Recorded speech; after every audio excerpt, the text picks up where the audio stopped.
પહેલા તો અહીંયા જેટલા બહેનો બેઠા છે એમણે ખાસ તાળીઓ કાઢવી પડશે ભાઈઓ માટે. બિચારા શેકાઈ ગયા પણ હલ્યા નથી હજુ. બીજી વિનંતી કે આ પાછળ જે ઓડિયન્સ ઊભી છે અહીંયા વચ્ચે આવીને ગોઠવાઈ જાઓ, થાકી ગયા છે. આવી જાઓ, આવી જાઓ. અને ત્રીજું કે અહીંયા જેટલા જેકેટ પહેરીને બેઠા છે એ કાઢી શકો છો, વાંધો નહીં, 12:30 થઈ ગયા. ફર્સ્ટ ઓફ ઓલ મને 10:30 કહેવામાં આવ્યું હતું, પણ મારી ગાડી કારણ કે પ્રાઇવેટ હતી લેટ થઈ ગઈ એટલે લેટ પહોંચ્યો છું. મેં વિનંતી કરી હતી કે આ કાર્યક્રમ શરૂ કરી તો હું વચ્ચેથી જોઈન કરીશ, પણ વડાલીનો પ્રેમ એવો છે કે ના સાહેબ તમે આવો પછી જ ચાલુ કરીશું. એટલે ખૂબ ખૂબ આભાર કે 1 કલાકનો ડિલે સહન કર્યા છતાં પણ આટલી બધી સંખ્યામાં આટલો બધો પ્રેમ જે છે એ વરસાવ્યો છે. ત્યાર સુધી કે પહેલા માળે પણ ઓડિયન્સ છે, બારીની અંદર પણ ઓડિયન્સ છે. જમીને બેઠા જમ્યા વગર તો ખેંચાશે, ખેંચાશે. અવાજ નથી આવતો બરાબર. ખેંચાશે. મારે બાકી છે પણ જમવાનું. પણ nonetheless, I guess મને જાણીને ખૂબ આનંદ થયો કે આ નગરની અંદર માધ્યમિક શાળા 1952-53 થી શરૂ કરવામાં આવી છે. એટલે એ પોતે એક જાતનું મોટિવેશન છે કે જે નગર આટલા વર્ષોથી શિક્ષણ સાથે જોડાયેલું છે એને ખરેખર કામ બીજા અને સાથે વડાલી કેળવણી મંડળ ઘણા બધા કાર્યક્રમોમાં જવાનું થાય છે. આવા બહુ જૂજ ઓર્ગેનાઇઝેશન જોવા મળે કે જેમાં માત્ર કેળવણી અને નગરનું નામ સામેલ છે, કોઈ જાતિ, કોઈ ધર્મ, કોઈ સંપ્રદાયનું નામ જેની અંદર મળેલું નથી અને માત્ર કેળવણી પર ફોકસ કરે છે. એટલે કેળવણી મંડળના જે પણ હોદ્દેદારો છે એમને પણ ખૂબ ખૂબ અભિનંદન પાઠવું છું અને આભાર વ્યક્ત કરું છું. જેમ પટેલ સાહેબે શરૂઆતમાં કીધું કે જ્યારે મને મળવા આવ્યા ઓફિસમાં ત્યારે મેં એવું કીધેલું કે હું અમદાવાદ બહાર કોઈ કાર્યક્રમમાં જતો નથી, કારણ કે એ જો કરવાનું ચાલુ કરું તો પછી નોકરી મૂકી દેવી પડે એવું થાય. પણ ફોર્ચ્યુનેટલી પછી અમૃતભાઈએ અને ઈશ્વરભાઈએ જેમ અમૃતભાઈએ કીધું કે એથ્લીટ રહ્યા છે, 100 મીટરની દોડમાં એમનો રેકોર્ડ લગભગ 25-26 વર્ષ પછી તૂટ્યો અને ભાલા ફેંક, બરછી ફેંક પણ કરેલું. એટલે એવા એથ્લીટના હાથમાં આપણે આવી ગયા હોઈએ તો ક્યાંથી છૂટવા મળે. એટલે તારીખો આગા પાછી કરીને મેં છેલ્લે કીધું કે હું આ તારીખે રજા ઉપર છું. હું ગયો તો એકચ્યુઅલી ફરવા, પણ પછી આ તારીખ અનુકૂળ આવતી હતી એટલે રજા એક દિવસ ટૂંકાવી અને પ્રવાસ એક દિવસ ટૂંકાવી અને કીધું આજે વડાલી જઈ આવી. અને અહીંયા આવીને ખબર પડી કે આ શાકભાજીનું નગર છે. તો પાછળથી ખબર પડી, બાકી ઘરેથી લિસ્ટ લેતા આવો ને મમ્મી પાસેથી. પણ nonetheless, આજે જયારે કેળવણી મંડળના ઉપક્રમે આપણે બધા અહીંયા ઉપસ્થિત છે, મારી આગળના જે વક્તાશ્રીઓ છે એમણે સરકારી નોકરીની પરીક્ષાની તૈયારી કઈ રીતે કરવી, શું ધ્યાન રાખવું, શું ન રાખવું, એ બધા વિશે વિગતે વાત કરી. ત્યારે જે 4-5 વાતો આમાંથી તમે બધા જે પ્રમાણે પ્રેમ વરસાવ્યો છે એનાથી ખબર છે કે મારી સ્ટોરી અને સ્પીચીસ ઓલરેડી યુટ્યુબ પર સાંભળી હશે.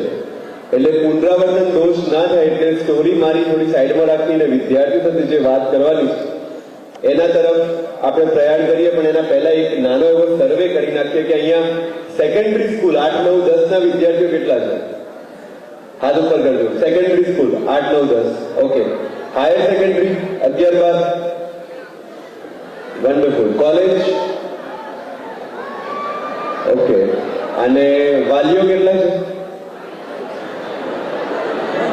અમુક એ તો વિદ્યાર્થીઓમાં હાથ ઉપર કરે, વાલીઓમાં બી હાથ ઉપર કરે. પણ ઇન શોર્ટ લગભગ તમામ વર્ગના તમામ લોકો અહીંયા ઉપસ્થિત છે. અને પહેલા જે વાતથી શરૂઆત કરવી છે એ છે કે સ્પર્ધાત્મક પરીક્ષાની તૈયારી કરવી શું એ માત્ર સફળતાને એ જ કહીશું કે સફળતા એનાથી વધારે કંઈક છે? એટલે અહીંયા બેઠેલા બધા જ વિદ્યાર્થીઓને મારી નમ્ર નિવેદન છે કે માત્ર આઈએએસ કે આઈપીએસ ઓફિસર થઈ જવું એ સક્સેસની ડેફિનેશન હું નથી માનતો. સક્સેસની ડેફિનેશન એ છે કે તમે જે ક્ષેત્રમાં છો એ ક્ષેત્રમાં જ્યારે એની ચર્ચા ચાલે ત્યારે પહેલું નામ તમારું આવે, ધેટ ઇઝ સક્સેસ. એટલે અહીંયા બેઠેલો કોઈ યુવાન, જેમ મને અત્યારે ખબર પડી કે અહીંયા શાકભાજીની ખેતી થાય છે અને છેક મુંબઈ સુધી એનું શાકભાજી થાય છે, તો કોઈ યુવાન એવો પણ નીકળી શકે, કોઈ યુવતી એવી નીકળી શકે કે બીએસસી એગ્રીકલ્ચર કરીને પોતે જોવે કે મારા ખેતરમાં જે પ્રોડક્શન થાય છે એને હું બમણું કે ટ્રિપલ કઈ રીતે કરી શકું, એમાં વેલ્યુ એડિશન કઈ રીતે કરી શકું, અને ઓર્ગેનિક ખેતીના નામ પર અત્યારે અગર હું 10 લાખ કે 15 લાખ કમાઉં છું તો એને 1 કરોડ સુધી કઈ રીતે લઈ જઈ શકું, અને જો એ લઈ જાય તો ધેટ ઇઝ ઓલ્સો સક્સેસ. કારણ કે એવું વડાવીના ઇતિહાસમાં કોઈએ નહીં કર્યું. હા કે ના? કારણ કે મને નથી લાગતું કે આઈએસ આઈપીએસ આમાં કેવું છે, દરેકનો ઇન્ટરેસ્ટનો વિષય છે. હવે આપણે જંગલમાં જઈએ અને સિંહ, હાથી, ચિત્તો, દીપડો, માછલી બધાને ઉભા રાખીને કહીએ કે હવે રેસ લગાવો, અને જો ચિત્તો જીતી જાય અને હાથી ના જીતે તો હાથીને ગાળો તો ના જ આપી શકાય કે તું કઈ કામનો નથી, દોડી નથી શકતો. એનું કામ નથી. એટલે જેટલા પણ યુવાનો કે યુવતીઓ અહીંયા બેઠા છે, દરેકની પોતાની એક આગવી ઓળખ છે, એક આગવું ટેલેન્ટ છે. હવે જેને પુસ્તક હાથમાં લેતા જ બગાડતા આવતા હોય એને આખું ગામ ભેગું થઈને દિલ્હી તૈયારી કરવા મોકલે તો એ કશું જ નથી ઉકાળવાનું, કારણ કે એનો વિષય નથી. અને એવા પણ વિદ્યાર્થીઓ અહીંયા હશે કે જેમની પાસે કોઈ રિસોર્સિસ નહીં હોય, ગામની લાઇબ્રેરીનો ઉપયોગ કરશે, ગામની લાઇબ્રેરીમાં વાંચી અને પરીક્ષાની તૈયારી કરીને પરીક્ષા પાસ કરી બતાવશે, કારણ કે એને ગમે છે. એટલે જયારે આપણે વિદ્યાર્થી સાથે વાત કરતા હોય ત્યારે દરેક વિદ્યાર્થીને મારી આ સલાહ સૂચન કે જે ગણો એટલું જ છે કે તમારો જે ઇન્ટરેસ્ટનો વિષય છે એ ઇન્ટરેસ્ટનો વિષય તમારે ઓળખવો પડશે. ગેટાઓના ટોળામાં ચાલવાથી આપણે સફળ નહીં થઈએ. એટલે આપણે રાઠોડ સાહેબે કીધું એમ કે પેલું મામા બનવા પહેલા લગ્ન કરી લેવા વગેરે વગેરે વાત, એટલે માત્ર લગ્ન કરવા માટે જો તૈયારી કરતા હો તો ચાન્સીસ ઓછા. કારણ કે મોટિવેશન જોઈ છે કે મારે પીએસઆઈ કેમ બનવું છે, કે પીઆઈ કેમ બનવું છે, કે કલેક્ટર કેમ બનવું છે, કે યુપીએસસી કેમ ક્લિયર કરવી છે, એના પાછળનું ચોખ્ખું રીઝન જોયું છે કે તમારે કેમ એ કરવું છે, તો તમે તૈયારીમાં ટકેલા રહેશો. તકલીફ શું થાય છે કે બધા ચાલુ કર્યું છે એટલે મેં ચાલુ કરી લીધું, મહિનો ચાલે છે, મહિનો વંચાય છે, પછી 31મા દિવસથી ખબર નહીં અડધો કલાકનો ડિલે શરૂ થાય છે. પહેલા ઇન્સ્ટાગ્રામમાં 10 રીલ જોવાની હતી, હવે 30 રીલ સુધી ટાઈમ જાય છે. અને પછી મારા જેવો કોઈ મળે, સાહેબ મોટિવેશન ક્યાંથી લાવવું? કોઈ એની દુકાન તો છે નહીં કે કોઈ મેડિકલ એનું પ્રિસ્ક્રિપ્શન પણ નથી મળતું મોટિવેશન. સાહેબ તમે તૈયારી કરતા ત્યારે કઈ રીતે કરતા? હું જયારે તૈયારી કરતો દિલ્હીમાં ત્યારે 12 કલાક વાંચતો, અમુકને મોત થઈ ગઈ. સવારે 6 થી લઈને રાત્રે 11 સુધી, વચ્ચે કોચિંગના ક્લાસીસ ઇન્ક્લુડ કરીને. પણ એવો મને થાક કે કંટાળો નહોતો આવતો. મુદ્દો આ છે. મને અત્યારે પણ કોઈ મારું ગમતું પુસ્તક આપી દે તો હું કદાચ 4 કલાક સળંગ બેસીને વાંચીશ તો મને ચા કે પાણી યાદ નહીં આવે કે મોબાઈલ પણ યાદ નહીં આવે. સમજાયું કહેવા માંગુ? દરેક વ્યક્તિનો કોઈ ગમતો વિષય. અહીંયા જેટલા લોકોને વાંચવામાં કંટાળો આવે છે અથવા મોટિવેશન નથી મળતું અથવા મોબાઈલથી ડિસ્ટ્રેક્ટ થવાય છે, આમાંથી એવા કેટલા છે જેને આ સમસ્યાથી પીડિત છે કે મોબાઈલના કારણે થોડું ધ્યાન આગળ બધું થઈ જાય છે. બિંદાસ હાથ ઉપર વાલીઓથી કરી શકે, વાંધો નથી. હવે આ જેટલા લોકોએ હાથ ઉપર કર્યો છે એ હું ગેરંટી મારું છું કે એમના ગમતું મૂવી થિયેટરમાં લગાવીને બેસાડી દઈએ 3 કલાક. પુષ્પા 2 યાદ આવશે? મોબાઈલ નહીં આવે. રવિવાર સવારે પેલું ક્રિકેટ રમવા ભેગા થતા હોઈએ 6 કલાક, એ વખતે ફોન યાદ આવે ના. એનો મતલબ કે જયારે ગમતું કામ કરીએ છીએ ત્યારે ડિસ્ટ્રેક્શન્સ નથી નડતા, પણ પરાણે કશું કરવા બેસીએ ત્યારે મોબાઈલ યાદ આવે, ઇન્સ્ટાગ્રામ યાદ આવે, સ્નેપચેટ યાદ આવે છે. તો આમ ધક્કા મારે તો ક્યાં સુધી જોઈશું? એટલે મારી 2 હાથ જોડીને વિનંતી છે કે જે લોકો સ્પર્ધાત્મક પરીક્ષાની તૈયારી કરવા માંગે છે, પહેલા પોતાની જાતને ચકાસી લેજો. પુસ્તકથી પ્રેમ હોય, વાંચન ગમતું હોય અને ભવિષ્યમાં સરકારી નોકરીમાં જે પણ પ્લસ માઇનસ છે એ બધા એક્સેપ્ટ થતા હોય તો એ તૈયારી ચાલુ કરવાની. જેમ કે અત્યારે મને કોઈ કે આ નાઇટ કરવાની આવે તમારે અઠવાડિયામાં 1 વાર, તો કંટાળો નથી આવતો? રાત્રે ક્યારેક 2 વાગે ફોન આવે જવું પડે તો કંટાળો નથી આવતો? એ બધું મને ખબર હતી એટલે હું નોકરીમાં આવ્યો છું. હવે કંટાળો આવે તો નોકરી સાથે અન્યાય છે. કદાચ 10ની કલાક જગ્યાએ 12 કલાક 14 કલાક કદાચ 18 કલાક બંદોબસ્ત કરવો પડે. વાઇબ્રન્ટ ગુજરાત કે G20 જેવી ઇવેન્ટ હોય તો અમે કરેલા છે 18 કલાક. પણ ત્યારે હું એવું ના કહી શકું કે આ કેમ આવું છે, કે મને ખબર છે કે જે નોકરી માટે મેં તૈયારી કરી છે એનો આ ભાગ છે, એનો આ પાર્ટ એન્ડ પાર્સલ છે. એટલે જે કોઈ પણ પરિસ્થિતિમાં અથવા જે કોઈ પણ સ્ટ્રીમ માટે તમે મહેનત કરો છો એના પ્લસ માઇનસ એક્સેપ્ટ કરીને તમારે ચાલવાનું છે. કારણ કે આજના 5 વર્ષ નહીં, પછીના 15 વર્ષ, 20 વર્ષ ને 25 વર્ષમાં પણ તમે એમાં ખુશ રહી શકતા હોવા જુઓ તો તમારે આ કામ કરવાનું છે. સેકન્ડ થિંગ, આપણે ઉત્તર ગુજરાતના વતનીઓ છે. હું બનાસકાંઠા, સાબરકાંઠા, અરવલ્લી, આ એવી જગ્યા છે કે જ્યાં કોઈ મોટા ઉદ્યોગો નથી કે બીજી કોઈ એમ્પ્લોયમેન્ટ ઓપોર્ચ્યુનિટી નથી.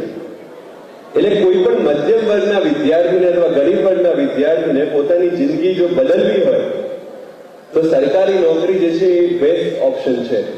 એવું મને કોઈ કે મારા बचपन में કીધેલું कि अगर मिडिल क्लास वाले को अपनी लाइफ चेंज करनी है 180 डिग्री तो education is the only option. आप IAS IPS बन जाओ, दूसरी मिनट से आपकी लाइफ चेंज हो जाएगी. एंड दैट्स द रीजन કે આ નોકરી પ્રત્યે મારો આટલો લગાવ હતો કે મારે આ પરીક્ષા આટલી રીતે પાસ કરવી હતી. અને એવું થયું. જે મોમેન્ટે એક્ઝેક્ટ ડેટ કહું તો 27મી એપ્રિલ 2018 જ્યારે રિઝલ્ટ આવ્યું સાંજે 6:45 વાગે આસપાસ, અને જેવું ખબર પડવા લાગી મારો ફોન રાત્રે 2 વાગ્યા સુધી બંધ નતો થતો. અને એવા લોકો જે ક્યારેક ભાવ નતા પૂછતા, કોંગ્રેચ્યુલેશન. તમને શું કહેવા માંગુ છું? તો એ મધ્યમ વર્ગના વિદ્યાર્થીની દશા અને દિશા બંને આ યુપીએસસીના એક રિઝલ્ટે રાતોરાત બદલી નાખી. એટલે તમને જો એવી ઈચ્છા હોય કે મારે મારી લાઈફને ચેન્જ કરવી છે, બિઝનેસ કદાચ 15 વર્ષ, 20 વર્ષ, 25 વર્ષ લઈ લે, ખેતીવાડી પણ કદાચ એટલો સમય લઈ લે, બીજી કોઈ પણ તમે પ્રવૃત્તિ કરો તો એમાં પણ સમય માંગી લે, મે બી ક્રિકેટ હોય કે સિંગિંગ હોય કે ડાન્સિંગ હોય. પણ આ એક વસ્તુ એવી છે કે જે રાતોરાત તમારું સ્ટેટસ જે છે બદલી શકે છે. પહેલા જે માગાવાળા ના પાડતા હતા એ તાત્કાલિક હા પણ પાડી શકાય. કહેવાનો મતલબ એ છે કે જેને તૈયારી કરવી છે એના માટેનો મોટિવેશન છે કે તૈયારી શું કામ કરવી જોઈએ, કે રાતોરાત જયારે એનું રિઝલ્ટ આવે છે ને ત્યારે તમારી દુનિયા, તમારી દિશા અને દશા બધું જ બદલાઈ જાય છે. એટલે એ માટેની તૈયારી હોય તો આપણે આની અંદર આવવું જોઈએ. અને હવે આની અંદર જયારે આવીએ છીએ ત્યારે આમાંથી કોઈ દીકરો કે દીકરી એવું કહી દે કે મારે IAS કે IPS બનવું છે, અને એના ઘરે ચર્ચા ચાલતી હોય જમણવારો, એટલે 10-12 લોકો તો એવા આવે કે આપણાથી ન થાય. આની સામે મોઢું જોઈને આવો એ તો એવા લોકો તમને કહેવા આવે છે કે જેમનાથી નથી થયું. એટલે બહુ ચિંતા નહીં કરવાની. કોઈ પણ સફળ વ્યક્તિ ક્યારે તમને એવું નહીં કહે કે કોઈ પણ કામ તમારાથી નહીં થાય.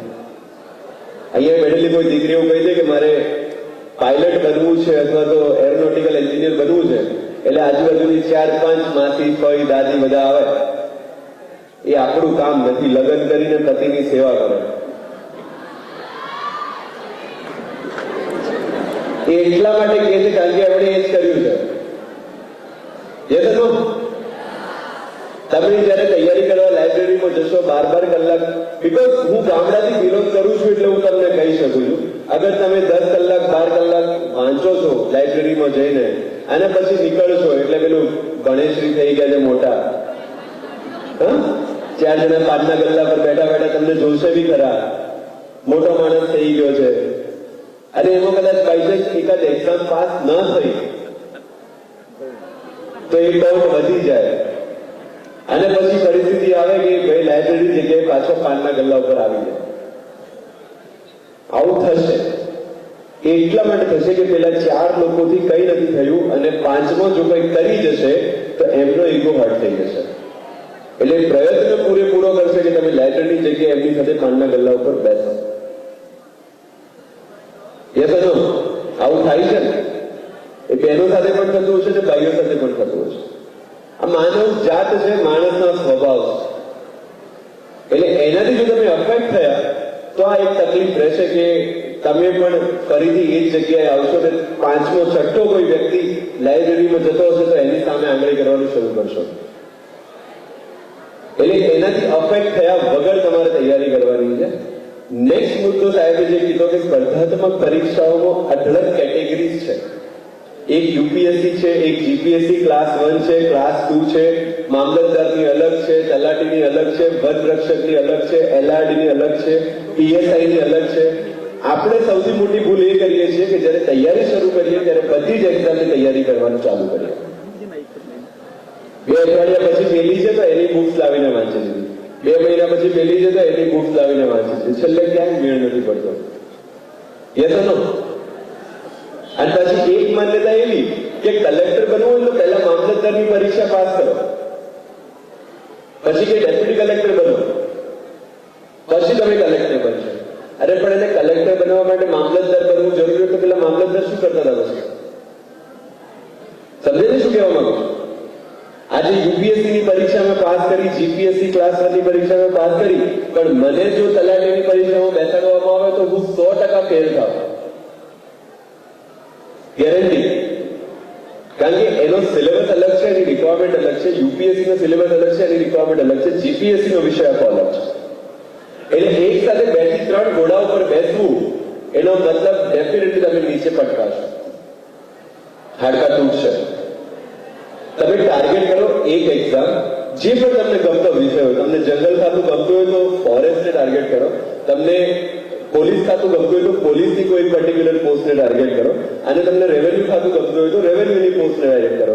પણ આજે વનરક્ષકની પરીક્ષા આપીને પછી અઠવાડિયા પછી સીએસઆઈમાં તૈયારી કરવી, આ બધું તમને ક્યાંય નહીં લઈ જાય. કારણ કે તમારી સાથે કોમ્પિટિશનમાં એવા લોકો છે જે ડેડિકેટેડલી એક જ એક્ઝામની પરીક્ષા કરે છે, એક જ એક્ઝામની તૈયારી કરે છે. રાત્રે હું એમ કહું છું કે યુપીએસસી ની તૈયારી કરવા વાળા વ્યક્તિએ જીપીએસસી ક્લાસ 1 ની પણ તૈયારી ના કરવી જોઈએ. કારણ કે એ બંને એક્ઝામનો પણ સિલેબસ અલગ છે, પેપર પેટર્ન અલગ છે.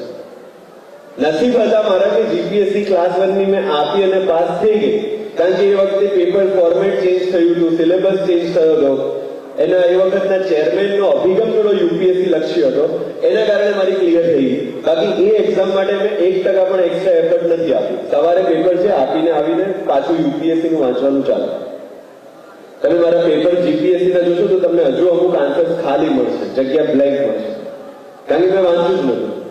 પણ સાહેબે કીધું કે ગુજરાતી અને અંગ્રેજી પર પ્રભુત્વ હોય તો ઘણું બધું ઈઝી થઈ જાય, જે સદનસીબે મારું છે. એના કારણે જીપીએસસી ક્લાસ 1 પણ ક્લિયર થઈ ગઈ. પણ મુદ્દો એ છે કે તમારે જ્યાં જવું છે, જ્યાં પહોંચવું છે, માત્ર એ જ ગોલ હોવો જોઈએ.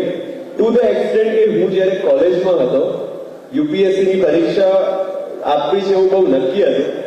હું એક પણ કંપનીમાં પ્લેસમેન્ટ માટે નથી બેઠો કે નથી મેં ઇન્ટર્નશીપ કરી, જબકે હું મારા ડિપાર્ટમેન્ટનો ટ્રેનિંગ એન્ડ પ્લેસમેન્ટ કોઓર્ડિનેટર પણ હતો. ઘણા બધા લોકોએ કીધું કે યાર આપણે મધ્યમ વર્ગમાંથી આવીએ છીએ, એક નોકરી લઈ લેવાય, થોડા પગભર થઈ જવાય અને પછી આપણે એક્ઝામ અપાય. પણ મને ખબર હતી કે જેવા અકાઉન્ટમાં પૈસા આવવાનું શરૂ થશે ને એવું માઇન્ડ જે છે એ પાછું ડિલેમામાં આવી જશે કે હવે આ નોકરી છોડું કે ના છોડું. યસ ઓર નો? એટલે એ વખતે જ ક્લિયર હતું કે ના, હું નોકરી તો નહીં લઉં, ભલે મારે 1 વર્ષ 2 વર્ષ વધુ વેટ કરવો પડે, પણ હું તૈયારી કરીશ ને પછી જ આગળનું વિચારીશ. એક પણ કંપનીમાં નથી બેઠો, એક પણ ઇન્ટર્નશીપ નથી કરી. હું એનજીઓમાં હતો, મારું સમાજ સેવાનું કામ ચાલતું હતું, એની સાથે જોડાયેલો હતો, લોકોને સમજતો હતો, પરિસ્થિતિને સમજતો હતો, પોતાની જાતને અપસ્કિલ કરતો હતો. અહીંયા એનું મતલબ તમારે એનું સાક્ષી જોઈતો હોય તો બેઠો છે. વિમર્શ તમારા ગામનો જ છે અને મારી સાથે મારી કોલેજમાં હતો અને મારો બહુ સારો મિત્ર છે. એટલે એ કહે છે પછી એને હેરાન પણ બહુ કર્યો છે મને કોલેજમાં. But nonetheless he will tell you કે હું એક પણ ઇન્ટર્નશીપ કે એક પણ કોલેજ પ્લેસમેન્ટમાં નથી કરતો. પણ મુદ્દો એ છે કે એને પણ એટલે એપ્રિશિએટ કરવો પડે કારણ કે એનઆઈટી સુરત જેવી સંસ્થામાં કે જ્યાં બધા સીબીએસઈ આઈસીએસઈ બોર્ડ વાળા હતા, ત્યાં ગુજરાતી માધ્યમમાં અને ગુજરાતી બોર્ડમાં ભણીને પહોંચેલા 10-15 લોકોમાં વિમર્શ પણ હતો અને હું પણ હતો. એટલે એવી કોલેજમાં પણ આ ગામમાંથી છોકરા પહોંચેલા છે અને ભણેલા છે, એ પણ અહીંના શિક્ષણની ખાસિયત ગણી શકાય. Coming to the main point કે અહીંયા જ્યારે આપણે એક ગામમાં બેઠા છીએ ત્યારે સફળ થવા માટેના એક ગુરુચાવી કદાચ મેં એક સ્પીચમાં આપેલી છે ને એ પછી સ્પીચ બહુ વાયરલ થઈ. 3 વ છોડવા પડે. હા, કયા 3? વટ, વતન અને વ્યસન. આ 3 વ છોડવા પડે અને એમાં તમને બેસ્ટ એક્ઝામ્પલ હવે મારે બીજે કંઈ શોધવાની જરૂર નથી, કારણ કે મારી વાત થઈ અહીંયા કે સૌથી મોટા ભાગે અહીંયા જૈન કમ્યુનિટી છે આ ગામમાં, અને જેમાંથી મોટા ભાગના માઇગ્રેટ થયેલા છે. એ માઇગ્રેટ કેમ થયા છે અને માઇગ્રેટ થયા પછી એમની લાઈફમાં શું બદલાવ આવ્યો છે? હું પણ એવી જગ્યાએથી બિલોંગ કરું છું, પાલનપુર, કે જ્યાંથી પણ મોટા ભાગના લોકો માઇગ્રેટ થયા છે. એ migration, that is the first work, that is વતન. હું વતનને ભૂલી જવાની વાત નથી કરતો, વતનને છોડવાની વાત કરું છું. આજે વડાલીમાં માધ્યમિક શાળા, ઉચ્ચતર માધ્યમિક શાળાનો અભ્યાસ કરીને વિદ્યાર્થી અથવા વિદ્યાર્થીનીએ ફરજિયાત કોઈક મોટી સ્કૂલમાં, મોટી કોલેજમાં જવું જોઈએ, કોઈક બીજી સિટીમાં જવું જોઈએ. ત્યાંથી ભણીને માસ્ટર્સ માટે કદાચ એનાથી મોટી સિટીમાં જવું જોઈએ, અને નોકરી માટે પણ બહાર જવું જોઈએ. એ નોકરી મેળવ્યા પછી, પગભર થયા પછી વતનમાં પાછા આવીને ઈશ્વરભાઈ કે અમૃતભાઈ જે સેવા કરે છે એવી સેવા ગામને આપવી જોઈએ. પણ એના માટે જરૂરી છે કે પહેલા અહીંથી બહાર નીકળવું પડે, દુનિયા શું છે એને જાણવી પડે. મેં આ કીધું કે વતન છોડવું જોઈએ, લોકો એવું લઈ લીધું કે ભૂલી જવાની વાત નથી. તમારા કમ્ફર્ટ ઝોનમાંથી બહાર નીકળવાની વાત છે. અહીંયા જે પણ માહોલ છે આપણને મજા આવે છે, અને જ્યાં સુધી મજા આવે છે ત્યાં સુધી પ્રગતિ નહીં થાય. જેટલા પણ મહાન માણસો છે એ તમામ લોકોએ પોતાનું ઘર જે છે એ છોડ્યું છે, અને ત્યારે એ લોકો મહાન બન્યા છે. અને એની શરૂઆત આજથી નથી, ભગવાન શ્રી રામના જમાનામાંથી છે. તમે વિચારો, અયોધ્યા થોડી જ ના હોત તો આપણને ભગવાન શ્રી રામ ના મળ્યા. એથી વિશેષ ભગવાન કૃષ્ણનું જીવન જુઓ, આખું જીવન માઇગ્રેશન છે. ગોકુળ, વૃંદાવન, મથુરા, દ્વારકા, કુરુક્ષેત્ર. અને માત્ર એમની વાત નથી કરતો, કોઈ પણ ધર્મના કોઈ પણ ભગવાન અથવા તો પૂજનીય વ્યક્તિનું તમે ઉદાહરણ લઈ લો, એમના લાઈફમાં તમને પ્રવાસ તો દેખાશે. એટલે અહીંયા જેટલા યુવાનો બેઠા છે, તમારો ટાર્ગેટ એ જ હોવો જોઈએ કે હાયર સેકન્ડરી સ્કૂલ પૂરી કરીને કોલેજ મારે અમદાવાદ, દિલ્હી, મુંબઈ કે બીજા કોઈ પણ મેટ્રો સિટીમાં કરવી છે. માત્ર યુવાનો માટે નહીં, યુવતીઓ માટે પણ એ જ વસ્તુ લાગુ પડે છે. And that is wear the real journey begins. અહીંયા આપણે છીએ આપણા કમ્ફર્ટ ઝોનમાં છે. મેં એવા છોકરાઓ પણ જોયા છે અમદાવાદમાં કે ખાવાના પૈસા નથી પણ ભણવા માટે આવ્યા છે. સમરસ હોસ્ટેલમાં એડમિશન લીધું છે, સરકારની બધી યોજનાઓનો લાભ લે છે, સરકારી વાંચનાલયમાં જાય છે, પાર્ટ ટાઈમમાં ઝોમેટો અથવા સ્વિગીમાં ડિલિવરી કરે છે, પણ એ છોકરાઓ ભણે છે. અને સફળતાની સ્ટોરી આવી રીતે જ લખાય. એટલે અહીંયા બેઠેલા જેટલા, અને હું માત્ર તૈયારી કરવા માટેની વાત નથી કરતો. હમણાં વચ્ચે મારી મુલાકાત ઇન્ડિયા અને વર્લ્ડના જે કહેવાય ટોપમોસ્ટ બિઝનેસમેન મિસ્ટર અદાણી સાથે થઈ. ત્યારે એમણે મને કીધું કે 10મા ધોરણમાં ઘર છોડીને મુંબઈ જતા રહ્યા. એમણે કોઈ કીધું કે આ ભણી શું કરવાનું છે, એટલે તો પેઢી પર જ બેસવાનું છે ને, કંઈક રિઝલ્ટ નબળું આવ્યું છે. એમને લાગી આવી કે વાત તો સાચી છે, તો ચાલો ધંધો કરીએ. ઈ વેન્ટ ટુ મુંબઈ. 10મા ધોરણનો વિદ્યાર્થી 5 વર્ષ ત્યાં હીરામાં કામ કરીને શીખીને આવીને પછી અહીંયા પોતાનું યુનિટ સ્ટાર્ટ કર્યું. આજે એ ક્યાં છે આપણને બધાને ખબર છે. ધીરુભાઈ અંબાણી યમન ગયા હતા, ઓમાન આપણે જેને કહીએ છીએ. હું માત્ર એક્ઝામની વાત નથી કરતો, ધંધો કરવો હોય તો પણ બહાર જઈને રખડવું તો પડશે. આમાંથી જેટલા શાકભાજીના ધંધા સાથે જોડાયેલા છે, તમે જાઓ અને કરો, જેટલા પણ એક્સપો થાય છે, જેટલા એક્ઝિબિશન થાય છે, જેટલા પણ ફૂડ પ્રોસેસિંગ યુનિટ્સ છે આજુબાજુમાં, એન્ડ સી કે તમે વેલ્યુ એડિશન કઈ રીતે કરી શકો. આ મોટિવેશન અત્યારે હું જે આપીને જઈશ ને એ પેલું મોબાઈલની બેટરી જેવું છે. બાજુ 2 દિવસ જોમમાં છાતી કાઢીને ફરશે, પછી ત્રીજા દિવસથી પાછી બેટરી ડાઉન. કારણ કે આ બહારથી લીધેલું છે, ઉછીનું છે. જે ટકશે એ અંદરથી આવશે. મારી જયારે યુપીએસસી ની એક્ઝામ હતી, મેઇન્સનું પેપર હતું, 4થા નંબરનું પેપર, ટોટલ 9 પેપર આવે. સવારે 9 વાગ્યાનું પેપર હતું. 8:30 મારી સ્કૂટી જે સ્લીપ થઈ ગઈ, ડાબા હાથમાં વાગ્યું, પગમાં વાગ્યું, માથામાં વાગ્યું. સ્કૂટી ઊભી કરતા કરતા ખબર પડી કે પગ ગયો છે. પણ પહેલી વસ્તુ જે નોટિસ કરી એ હતી કે મારો જમણો હાથ સેફ હતો અને મેં ડિસાઈડ કર્યું કે હું પહેલા પેપર લખવા જઈશ.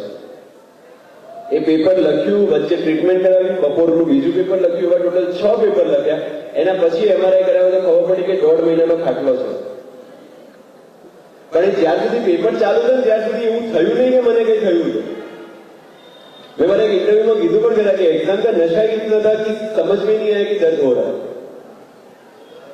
એટલે એ ટાઈપનું લગન, એ ટાઈપનું ડેડિકેશન હશે તો સફળ થવાથી તમને કોઈ નહીં રોકી શકે. એટલે આ જે મોટી, અને એ મેં કોઈને સાંભળીને નતું આવેલું.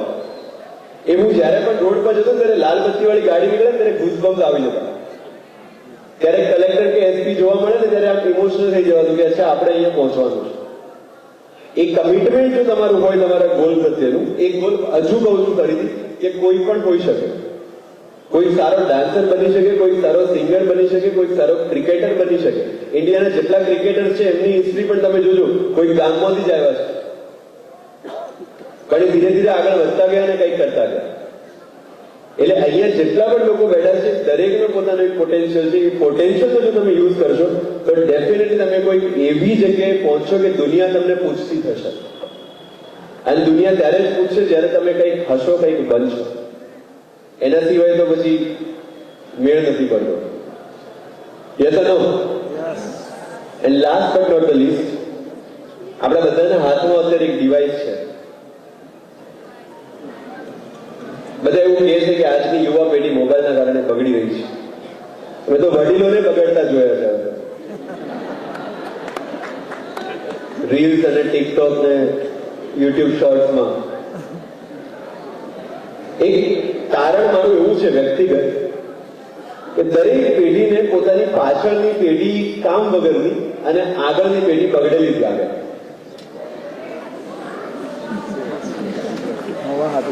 તમારા પપ્પાને એવું લાગતું છે કે તમારા દાદાને કઈ આવડતું નથી, તમે હાથમાં રહ્યા નથી. તમારા દાદાને એવું લાગતું છે કે એમના પપ્પાને કઈ નતું આવડતું, એમનો છોકરો ગીતામાં. હા કે ના? સામાન્ય, સર્વ સામાન્ય તારણ મેં જે જોયું છે આજ. હવે આજની જે પેઢી છે, અત્યારે જે બાળકો સેકન્ડરી, હાયર સેકન્ડરીમાં અને કોલેજમાં છે, એ એવા બાળકો છે જે જન્મ્યા ત્યારથી જ 4G અને 5G પેઢી છે. બરાબર? લકીલી મારો જન્મ 95નો છે એટલે મોબાઈલ વગરનો જમાનો પણ થોડો જોયો છે. 2G પણ જોયું, 3G પણ જોયું, LTE પણ જોયું, 4G પણ જોયું અને હવે 5G પણ લખેલું આવે છે.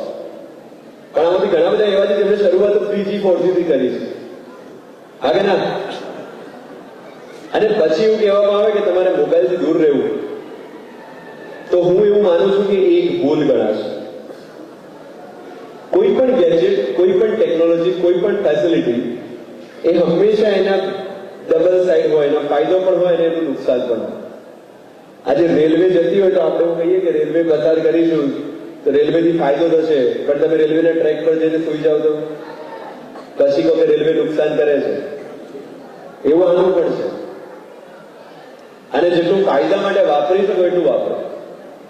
આનો સૌથી મોટો ફાયદો એ થયો છે કે જે વિદ્યાર્થીને અમદાવાદ કે ગાંધીનગર જઈને ભણવું પોસાય નથી કે દિલ્હી જઈને ભણવું પોસાય નથી, એ તમામ માટે તમામ એકેડમી અને તમામ વિડીયો હવે આના ઉપર અવેલેબલ છે. તમામ ન્યૂઝપેપર આના ઉપર અવેલેબલ છે. એટલે જેના માટે 20,000 રૂપિયા મહિને ખર્ચો થતો હતો એ 200 રૂપિયાના રિચાર્જમાં હવે પોસિબલ છે. તો આ ફાયદામંદ છે કે નુકસાનમંદ? પણ આ નુકસાન ત્યારે કરે જ્યારે આનો ઓવરડોઝ થઈ જાય. Yes or no? ઓવરડોઝ ત્યારે થાય કે યુટ્યુબ પર લેક્ચર સાંભળતા સાંભળતા પેલું ઇન્સ્ટાગ્રામનું નોટિફિકેશન આવે, બહુ ઈચ્છા થાય એટલે નોટિફિકેશન ટચ કરીએ, પછી મેસેજ વાંચ્યું, કોઈએ રીલ મોકલી છે, એ રીલ ખોલીને જોઈ, જેવી 30 સેકન્ડની રીલ પૂરી થાય એટલે આંગળી ઓટોમેટિક ઉપર જાય, એટલે બીજી આવે, ત્રીજી આવે, ચોથી આવે, એમ કરતા કરતા પેલો એક મેસેજ તમને અડધા કલાકમાં પડે. હા કે ના? બસ અહીંયાથી નુકસાનની શરૂઆત.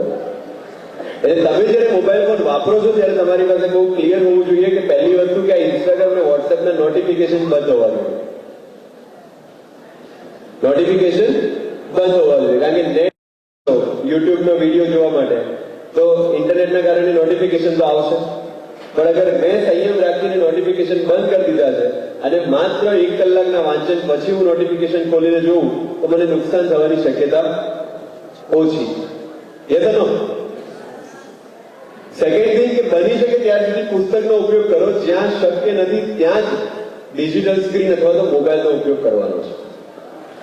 અને આનો જે તમે ફોર એક્ઝામ્પલ ઇન્સ્ટાગ્રામમાં તમે 10 પેજ ફોલો કરો છો, ગુજ્જુ આ ને પેલો ફલાણો અમદાવાદી ને વગેરે વગેરે, એની સાથે તમે પીએમઓ નું પેજ ફોલો કરો, સીએમઓ નું કરો, ઇન્ફોર્મેશન ડિપાર્ટમેન્ટનું કરો, તમામ મિનિસ્ટ્રીના કરો, તમામ ધ હિન્દુ છે, ઇન્ડિયન એક્સપ્રેસ છે, ગુજરાત સમાચાર છે, સંદેશ છે, એના પેજ ફોલો કરો, તો તમે ટાઈમપાસ માટે પણ જો ઇન્સ્ટાગ્રામ ખોલીને બેઠા છો ને તો 15 માંથી 10 મિનિટ તો તમને એવી આવશે કે જેમાં તમે કંઈક નવું જાણીને બહાર નીકળશો.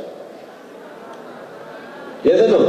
તો આ ગુજરાતી માઇન્ડ છે કે હું ગમે ત્યાં મારો ટાઈમ ઇન્વેસ્ટ કરું તો મારો ફાયદો અથવા તો નફો તો લઈને મારે નીકળવું પડશે. બીજું, તમારા સ્ક્રીન ટાઈમને એનાલાઇઝ કરો કે કઈ એપ્લિકેશનમાં વધારે ટાઈમ ખવાય છે તો એ મૂકી દઈએ, એ એપ્લિકેશનને બંધ કરી દઈએ. અને ગેમ્સ જે આપણે મોબાઈલ પર રમીએ છીએ એને ગ્રાઉન્ડ પર રમવાનું ચાલુ કરીએ. અત્યારે સૌથી મોટો વિષય જે મને દેખાતો ચિંતાનો કે જે ગ્રાઉન્ડ પર રમાતી ગેમ્સ છે ને એ બધી મોબાઈલ પર શિફ્ટ થઈ રહી છે. પણ એવું મજા નહીં આવે લાંબા ગાળે. એટલે તમામ અહીંયા કેળવણી મંડળ ઉપસ્થિત છે, ગામના આગેવાનો ઉપસ્થિત છે. આપણે એટલું મેક શ્યોર કરીએ કે અહીંયા એક બેડમિન્ટન કોર્ટ આવે, અહીંયા ટેનિસ કોર્ટ આવે, અહીંયા વોલીબોલનું ગ્રાઉન્ડ બને, ફૂટબોલનું ગ્રાઉન્ડ બને, તો આ જે મોબાઈલનું વળગણ છે એ કદાચ થોડા અંશે આપણે ડામી શકાશે. અને સિન્સ અહીંયા વાલીઓ પણ બેઠા છે એટલે છેલ્લી વાત એમના માટે કહીને પછી મારી વાત પૂરી કરીશ કે કોઈ પણ વસ્તુ, આ મોબાઈલ હોય કે ટીવી હોય, અમારા જમાના અત્યારે જે મોબાઈલની ફરિયાદ સૌથી વધારે છે ને, અમે જયારે નાના હતા ત્યારે ટીવીની ફરિયાદ એટલી હતી. ટીવી આગળ હટતા નથી, કોઈ કે સમર્થન પુરાવ્યું.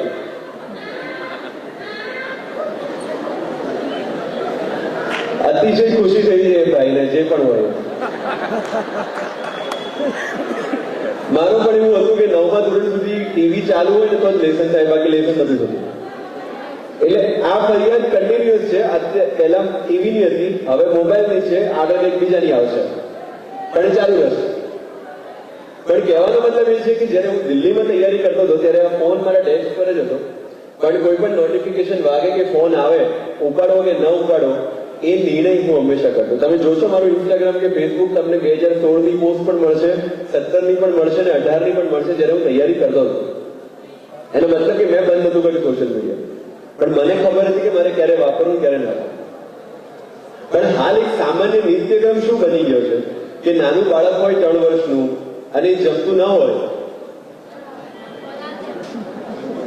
શું થાય? હાથમાં કાર્ટૂન ચાલુ કરીને આપી દો, મમ્મી પણ ફ્રી ને પપ્પા પણ ફ્રી. એટલે પેલા સમજાય ગયું કે મારે હવે મોબાઈલ જોયો તો મારે શું કરવાનું? રડવાનું. પણ એ ક્યારે રડવાનું? જયારે મમ્મી પપ્પા બિઝી હોય ત્યારે. એને હાલથી ચાલુ કર્યું. Coming back to the point, અત્યારે ઘરની જે ટાઈમલાઈન છે એવી થઈ ગઈ છે કે સવારે ઉઠે, વાંધો નહીં એમને રહેવા દો, એ ઉપર એટલે જ ચડ્યા છે. ઉપર કોણ ચડે?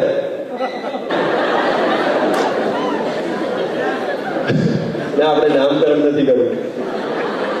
કહેવાનો મતલબ એ છે કે અત્યારે દરેક ઘરમાં પરિસ્થિતિ એ થઈ છે કે બાળક નાનું હોય 3 વર્ષનું 4 વર્ષનું ત્યારે એ જોતું હોય છે, અને બાળક હંમેશા કહેવા કરતા જોયેલું વધારે શીખતું હોય છે. એટલે એ જુએ છે કે મારા મમ્મી ને પપ્પા કામ કરીને આવે છે, બપોરે આવીને જમીને ફ્રી થાય છે, તો ફ્રી થઈને શું કરે છે? મોબાઈલ લઈને બેસે છે. એ યુટ્યુબ ચાલતું હોય કે ઇન્સ્ટાગ્રામ ચાલતું હોય. 3 વાગે ઉઠી અને ફરીથી કામ પર લાગે છે, કામ કરીને ફ્રી થાય છે, ફ્રી થઈને શું કરે છે? મોબાઈલ લઈને બેઠા છે. રાત્રે જમે છે, જમીને ફ્રી થાય છે, તો ફ્રી થઈને શું કરે છે? મોબાઈલ લઈને બેઠા છે. એટલે બાળકના દિમાગમાં ફિક્સ થઈ ગયું કે આપણે ફ્રી થઈએ ત્યારે શું કરવાનું? મોબાઈલ લઈને બેસવાનું.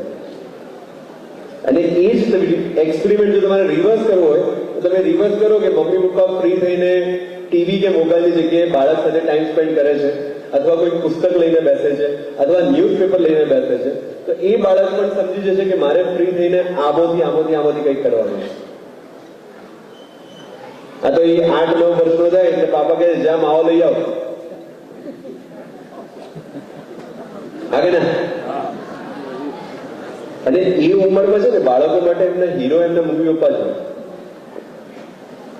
એટલે એ જુએ કે મારા પપ્પા માવો માંગે છે અથવા બીડી કે સિગરેટ માંગે છે, તો અગર મારા પપ્પા આ કરતા હોય તો આ વસ્તુ સારી જ હોય, ભલે આખી દુનિયા જે કે છે. અથવા મારા મમ્મી આ કરતા હોય તો આ વસ્તુ સારી જ હોય, ભલે આખી દુનિયા જે કે છે. એટલે એના દિમાગમાં પહેલાથી અપ્રુવલ મળી ગયું કે મારે પણ આ કરવાનું છે, ભલે દુનિયા આખી ના પાડતી હોય, હું એટલા માટે કરીશ કારણ કે મારા મમ્મી પપ્પા કરે છે. એટલીસ્ટ તમે માવો ન છોડી શકતા હો તો એટલું એન્શ્યોર કરો કે તમે તમારા બાળક પાસે ક્યારે નહીં મંગાવો અને બાળકના દેખતા ક્યારે નહીં ખાઓ. આટલું થઈ શકે કે નહીં? યસ ઓર નો? એટલે અહીંયા જેટલા પણ યુવાનો બેઠા છે એ એટલું એન્શ્યોર કરશે કે બાળક પાસે આ પ્રવૃત્તિ આપણે નહીં કરાવીએ. તો there are at least 20-30% chances કે એ પોતે પણ એ પ્રવૃત્તિમાં ક્યારેય ઇન્ડલ્જ નહીં થાય. આ બધું ઘરમાંથી જ આવે છે. એટલે આજે મારે મેઇન વાત કરવાની હતી એ મેં કરી લીધી. પહેલા તો આગા સાથે જ પેલું અજીમો શાન શહેનશાહ ગીત વાગ્યું, પછી પાઘડી પહેરાવી, માળા લગાવી, થોડી અલગ ફીલ આવી. સારું છે ઘોડો વોડો નતો લાવ્યો જેતે પણ મારી 2-2.5 કલાકની અમદાવાદની સફરનો થાક ત્યારે ઉતરી ગયો જ્યારે હું ઉતર્યો અને સામે બાળકો પેલા ઓટોગ્રાફ માટે કાગળ ને પેન લઈને ઉભા હતા અને જે વેલકમ થયું, જે લોકોએ પ્રેમ આપ્યો, જે તાળીઓ પડી, એનાથી 2-2.5 કલાકનો જે થાક છે ઉતરી ગયો. અને એનાથી વિશેષ આનંદ ત્યારે થયો જ્યારે આટલા તડકામાં બેસીને પણ આટલી શાંતિથી આ ગામે મને સાંભળ્યો અને આટલો પ્રેમ આપ્યો એ બદલ ખરેખર હૃદયથી બધાનો આભાર વ્યક્ત કરું છું. અને last but not the least, અહીંયા બેઠેલા દરેક યુવાનને યુવતીને મારી ગમતી પંક્તિ જે છે સમર્પિત કરીને મારી વાત પૂરી કરું છું. મેં કીધું એમ કે તમારું સપનું તમને ગમે એ રાખો, એની પાછળ લાગી જાઓ, મચી પડો, સફળતા ચોક્કસથી તમને મળશે. પણ મોટિવેશન જે છે એ અંદરથી આવવું જોઈએ, તો જ તમે આ રેસમાં જે છે એ લાંબા સુધી ટકી શકશો. અને મારી ગમતી પંક્તિથી મારી વાત પૂરી કરું છું કે ઉગાડે એમ કદી ઉગવાનું નહીં, ઉગાડે એમ કદી ઉગવાનું નહીં, આપણે તો આવડ ને બાવળની જાત, ઉગવાનું હોય ત્યારે પૂછવાનું નહીં. Thank you so much. જય હિન્દ, જય ભારત. આજના મોટિવેશનલ કાર્યક્રમમાં ઉપસ્થિત સૌ મંચસ્થ મહાનુભાવો અને સૌ વિદ્યાર્થી ભાઈઓ બહેનો, અમે આભારી છીએ આજના આપણા મુખ્ય વક્તા માન્ય શ્રી સફીન હસન સાહેબના.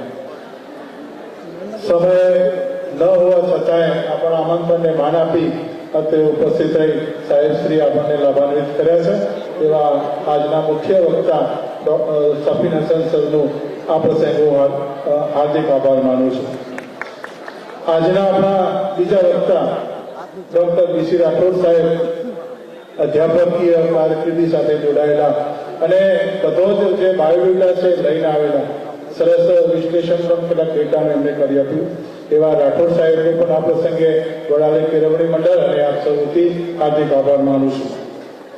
ત્રીજા વક્તા શ્રી જયરામભાઈ દેસાઈ ગ્રંથાલય સાથે જોડાયેલા સાહેબશ્રી પણ આપણા આમંત્રણને માન આપી ઉપસ્થિત રહ્યા છે. સાહેબશ્રીનો પણ ખૂબ ખૂબ આભાર. આ કાર્યક્રમમાં જેણે ચાવેરું ભૂમિકા અદા કરી છે એવા વડાલીના પનોતા પુત્ર IS પટેલ સાહેબનું પણ આ પ્રસંગે હું હાર્દિક અભિવાદન કરું છું. ખૂબ ખૂબ આભાર IS પટેલ સાહેબનો.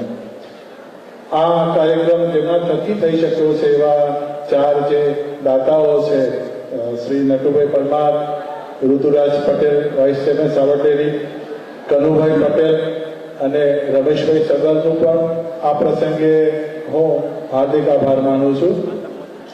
આ કાર્યક્રમ જેમના થકી થયો છે વડાલી કેળવણી મંડળના પ્રમુખશ્રી અને મંત્રીશ્રીનો પણ આપ સૌથી હું હાર્દિક આભાર માનું છું. આ સિવાય આ શાળાના આચાર્ય શ્રી, કન્યા વિદ્યાલયના આચાર્ય શ્રી, વડાલી તાલુકાની જુદી જુદી સ્કૂલોના આચાર્ય શ્રી, સૌ શિક્ષક મિત્રો, ગામમાંથી પધારેલ સૌ સદગૃહસ્થો અને આ કાર્યક્રમમાં જેનો અમને સહયોગ મળ્યો છે એ સૌનો આભાર માની વિનવું છું. અસ્તુ, જય હિન્દ. માતા કી આજના વડાલી કેળવણી દ્વારા જે મોટિવેશનલ કાર્યક્રમ રાખ્યો છે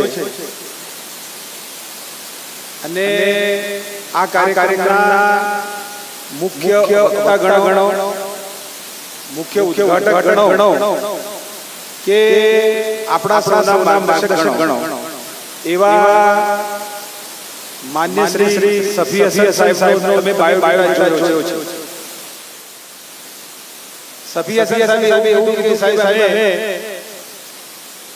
કમિશનર વિસ્તાર સિવાય કોઈ જગ્યાએ કાર્યક્રમમાં જતા નથી. ગુજરાત, સમગ્ર ગુજરાતનું ગૌરવ અને સમગ્ર ઉત્તર ગુજરાતનું ગૌરવ એવા મોટિવેશનલ સ્પીકર એ ફક્ત સ્પર્ધાત્મક પરીક્ષા માટે પણ નહીં, ઇવન ધર્મ બાબતે, આધ્યાત્મ બાબતે પણ એટલી ઊંડી સમજ ધરાવે છે એવા માનનીય શ્રી સફી હસન સાહેબ,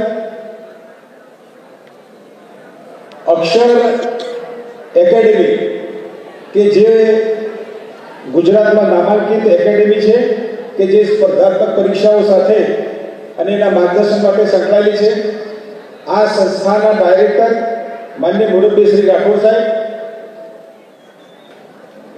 યુવક અને સેવા સાંસ્કૃતિક વિભાગના ગ્રંથાલય વિભાગના નિયામક શ્રી ડોક્ટર જયરામભાઈ સાહેબ,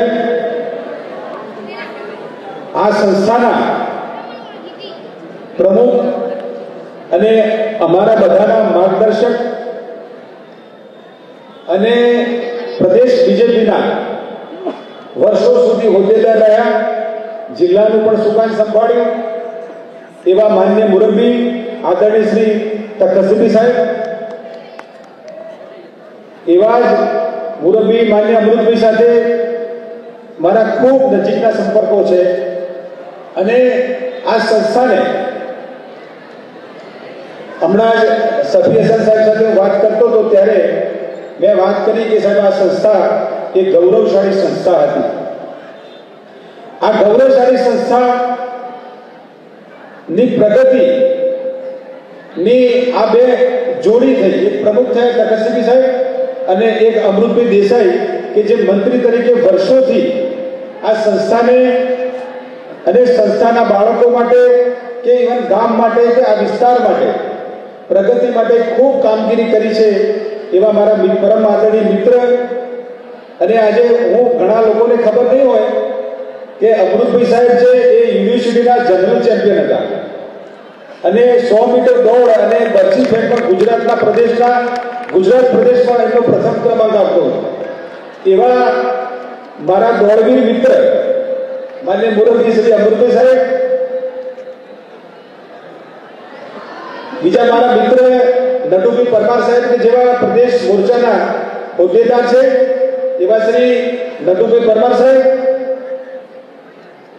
સાબરડેરીના વાઇસ ચેરમેન માન્ય શ્રી ઋતુરાજભાઈ, કનુભાઈ, રમેશભાઈ, પરિવારના બધા માણસો છે, જિલ્લા ભાજપના ઉપાધ્યક્ષ માન્ય શ્રી રવિન્દ્રભાઈ, તાજેતરમાં ભારતીય જનતા પાર્ટીના નવા નિવાયેલા તાલુકાના અધ્યક્ષ અને મારા જૂના મિત્ર અને જૂના જિલ્લા આઈટી સેલના કન્વીનર શ્રી કનુભાઈ સાહેબ,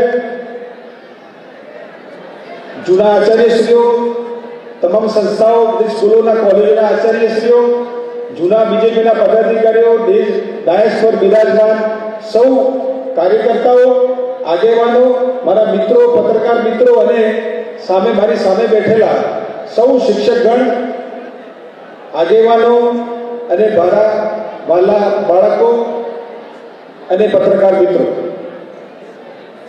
મારે બે જ વાત કરવી છે.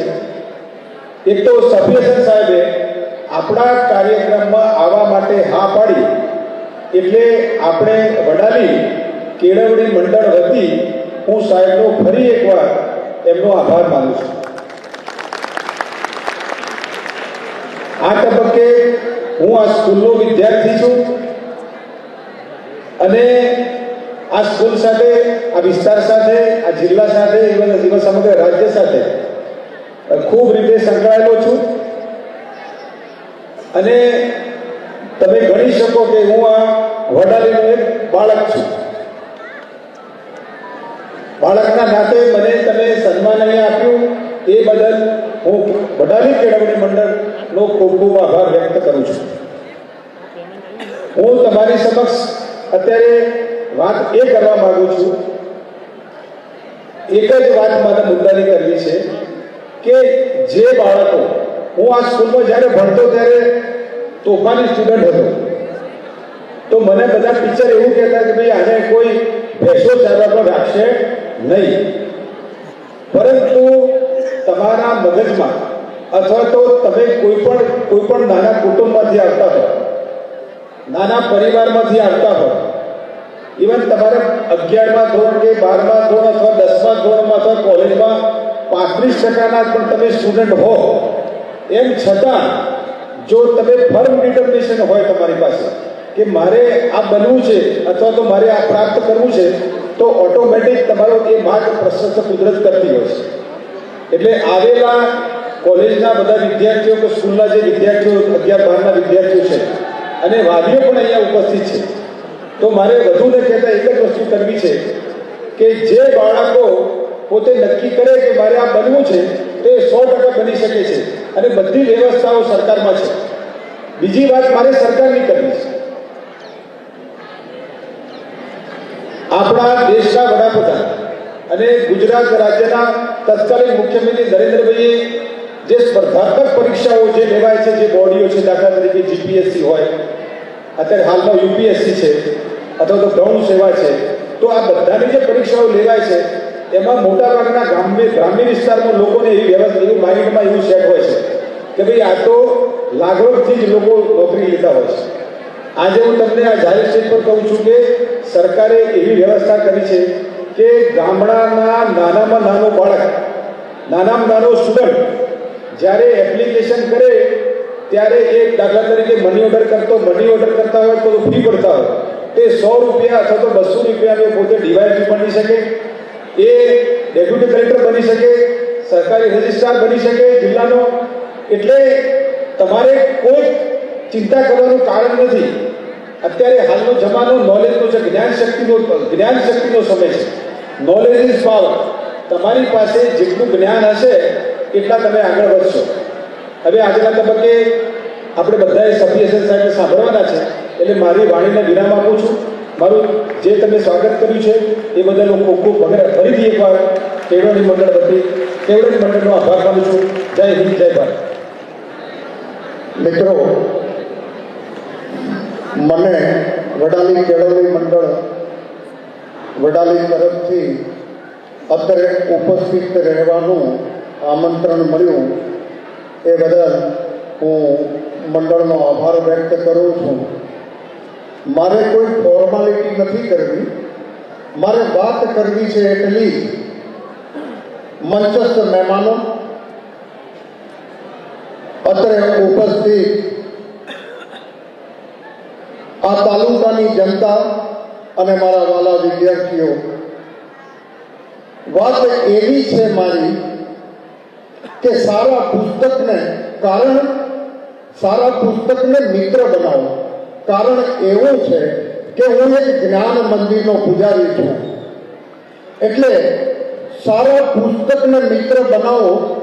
જીવનમાં તમામ ક્ષેત્રે પ્રગતિ સાધવી હશે તો સારા પુસ્તકનો સંગાત જોઈશે.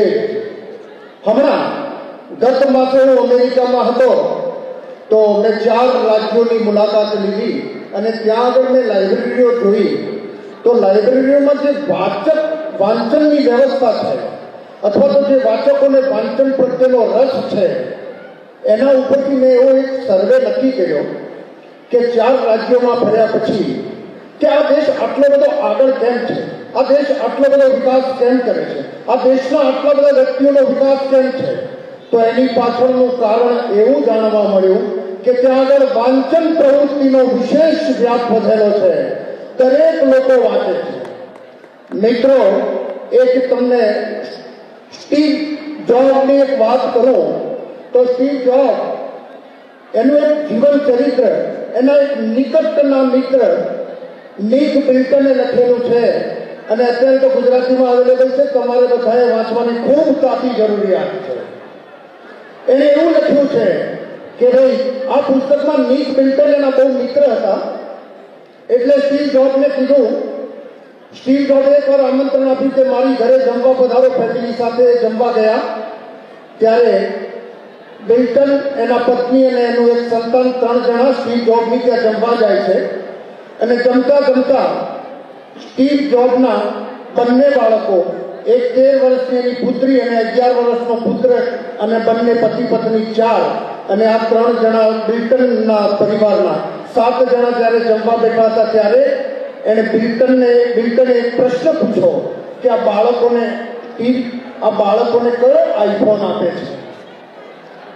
તો ત્યારે એ સ્ટીવ જોબે એવું કીધું કે તું પૂછી લે નહીં. એટલે બાળકોને બિલ્ટને પૂછ્યું કે તમે કયો આઈફોન વાપરો છો? ત્યારે બાળકોએ કોઈ જવાબ ના આપ્યો અને જમવાની પ્રક્રિયા શરૂ રાખી. ફરી બિલ્ટને સ્ટીવને પૂછ્યું કે આ કયો આઈફોન વાપરે છે? હવે આખી દુનિયાના પ્રણેતા સ્ટીવ જોબ, જેણે આઈફોન, આઈપેડ એટસેટ્રા એવી ઘણી ટેકનોલોજીનો વિકાસ કર્યો હતો, તેમ છતાં સ્ટીવ જોબે એવો જવાબ આપ્યો છે. આ અદ્ભુત જવાબ છે. કદાચ એણે એવું કીધું કે મારા બાળકો અત્યારે પુખ્ત વયના અથવા પરિપક્વ નથી થયા, હાલ એમના મનનું ઘડતર ચાલી રહ્યું છે, માટે હું આઈફોનના બદલે પુસ્તકો આપું છું. અને ત્યારે બિલ્ટનના હાથમાં જમતા જમતા ચમચી સરકી જાય એવો એને ભાગ થયો. આ જોતા જ બિલ્ટને એવું કીધું કે તો તારી લાઇબ્રેરી કેવી છે તેને જોઈ લેવી પડશે. અને એક જમતા જમતા એ લાઇબ્રેરી જ્યારે જોવા એના સ્ટીવની ઘરમાં જોવાનું શરૂ કર્યું ત્યારે એને અદ્ભુત વિચાર આવ્યો કે મારા ઘરમાં પણ આવી વ્યવસ્થા હોવી જોઈએ. એટલે મિત્રો, મારી વસ્તુ એવી છે કહેવાની કે વાંચનમાં એવી તાકાત છે, વાંચનમાં તમારા સર્વાંગી વિકાસની તાકાત છે. વાંચનથી વિચાર મળે, વાંચનથી સંકલ્પ શક્તિ મળે અને વાંચનથી વિકાસ થાય. વાંચન એ સાચું તમારા જીવનનું ઘડતર છે. એટલે દરેક વ્યક્તિએ રોજે 10 પાના 5 પાના વાંચનનો જરૂર અભ્યાસ કરવો જોઈએ. વાંચનથી જ તમારા જીવનની તમામ વિકાસની જે પણ ક્ષતિઓ છે એ બધી જ ક્ષતિઓ દૂર કરીને વિકાસશીલ બનશો એવી ચોક્કસ મને આશા છે. એટલે જીવનમાં વાંચનને ખૂબ મહત્વ આપવું એવી મારી આ તકે દરેકને ટકોર છે. બીજી વસ્તુ એવી છે કે આ મંડળ, કેળવણી મંડળે આ કાર્યક્રમ કર્યો. આ કાર્યક્રમમાં અમારું બધાનું સન્માન કર્યું. તો એક મારું નાના વ્યક્તિ તરીકે સૂચન છે કે હવે પછીના જે પણ કાર્યક્રમો અહીંયા આ મંડળ દ્વારા આયોજિત કરવામાં આવે એમાં પુસ્તકથી સ્વાગત થાય. એના જો અનેરો આનંદ કોઈ નહીં હોય. આટલું કહીને મારી વાણીને વિરામ આપું છું.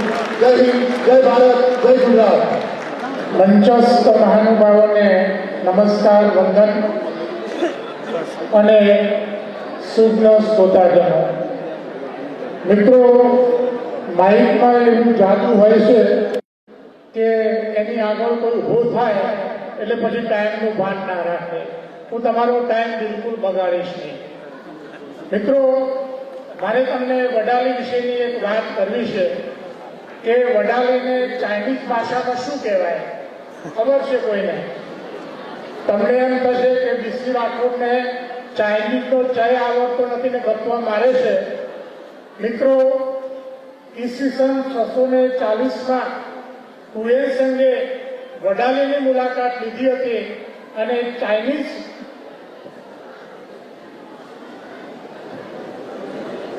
વડાલીની એને મુલાકાત લીધી હતી અને ચાઇનીઝ ભાષામાં વડાલીનું નામ એ ઓચલી છે, ઓચલી. ઇતિહાસમાં વડાલીના 20 જેટલા પ્રાચીન નામો આપણને મળે છે. આપણું જિલ્લા મથક હિંમતનગર એના કરતા 800 થી 900 વર્ષ જૂનું આ વડાલી શહેર છે. ઉત્તર ગુજરાતના વડનગર બાદ આ વડાલી એક જૂનામાં જૂનું હયાત શહેર છે.